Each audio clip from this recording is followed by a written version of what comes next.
السلام علیکم ورحمۃ اللہ وبرکاتہ۔ میں محمد عثمان غنی، خادم جامع مسجد مدرسہ مدینۃ العلوم خرنجہ قطب پور۔ پنجاب میں جو باڑھ سے پیڑت لوگ ہیں ان کی سہایتا کے لیے اور راحت سامگری کو تقسیم کرنے کے لیے جو جم غفیر ملک کا پہنچ رہا ہے اور اپنے پنجابی بھائیوں کی اس مشکل گھڑی میں ان کے شانہ بشانہ کھڑا ہے، اسی سلسلے میں بعض افواہیں گشت کر رہی ہیں۔ ایک تو یہ ہے کہ وہاں پر جن حالات کو بیان کیا جا رہا ہے، بتلایا جا رہا ہے،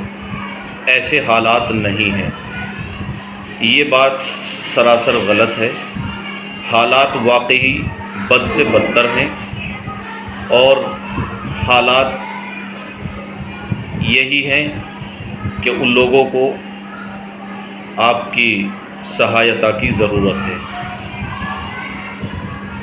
لیکن بعض لوگ اسی سے شک اور شبے میں پڑ جاتے ہیں کہ آیا ہم وہاں کے لیے سہایتا اکٹھی کریں نہ کریں، کیا مسئلہ ہے۔ تو اس سلسلے میں ایک وضاحت کرنے کی جسارت کر رہا ہوں۔ وہ یہ ہے کہ حالات تو حقیقت میں ہی بد سے بدتر ہیں اور مشکل حالات ہیں اور ان لوگوں کو سہایتا کی بھی ضرورت ہے، لیکن اس وقت وہاں جتنی سہایتا ملنی چاہیے تھی تقریباً وہ سہایتا راشن پانی کے تعلق سے پہنچ چکی ہے اور کچھ تھوڑا بہت اسٹاک بھی ہو گیا ہے جس سے آدمی 2-4 دن کا گزارا کر سکتا ہے۔ لیکن جو بھائی یہ بات کہہ رہے ہیں کہ یہاں ضرورت نہیں ہے اور یہاں تو راشن پانی مہینے کا جمع ہو گیا ہے، یہ ان کی بات اس طرح ہے کہ فی الوقت یعنی ابھی ضرورت نہیں ہے، لیکن 10-12 دن کے بعد، 15 دن کے بعد، مہینہ بھر کے بعد آگے اور زیادہ ضرورت پڑے گی۔ اس لیے کہ جس آدمی کے گھر میں پانی ہے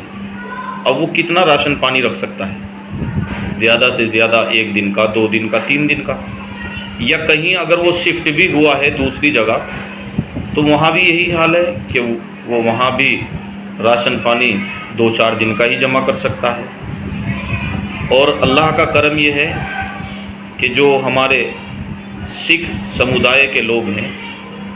ان کے اندر بڑی امانت داری ہے، بڑی خودداری ہے، اس لیے وہ لوگ 1-2 دن کا راشن پانی اپنے یہاں جمع کر کے اور جو لوگ راحت سامگری لے کر پہنچ رہے ہیں ان سے کہہ دیتے ہیں کہ ابھی ہمیں ضرورت نہیں ہے، لیکن اس کا مطلب یہ نہیں ہے کہ ہمیں ہفتے بھر کے بعد بھی ضرورت نہیں رہے گی، چونکہ جس آدمی کے یہاں مکان میں اس کی تعمیر میں پانی آ گیا تو پانی انسان کی روزمرہ کی چیزوں کو کتنا متاثر کرتا ہے وہ آپ سب جانتے ہیں، اس سے واقف ہیں۔ تو اس لیے میرا کہنا یہ ہے کہ آپ حضرات جو پنجاب میں باڑھ سے پیڑت لوگ ہیں ان کے لیے جو راحت سامگری اکٹھا کر رہے ہیں، جو سامان اکٹھا کر رہے ہیں، جو امدادی فنڈ اکٹھا کر رہے ہیں، وہ آپ حضرات کرتے رہیں اور پھر ہفتہ 10 دن کے بعد وہاں کی جو صورتحال ہوگی اس سے واقف ہونے کے بعد پھر آپ یہ سامان اور یہ امداد آپ وہاں کے لوگوں کو پہنچائیں۔ لیکن ایک بات کا خیال رکھیں کہ تحقیق کے ساتھ ہی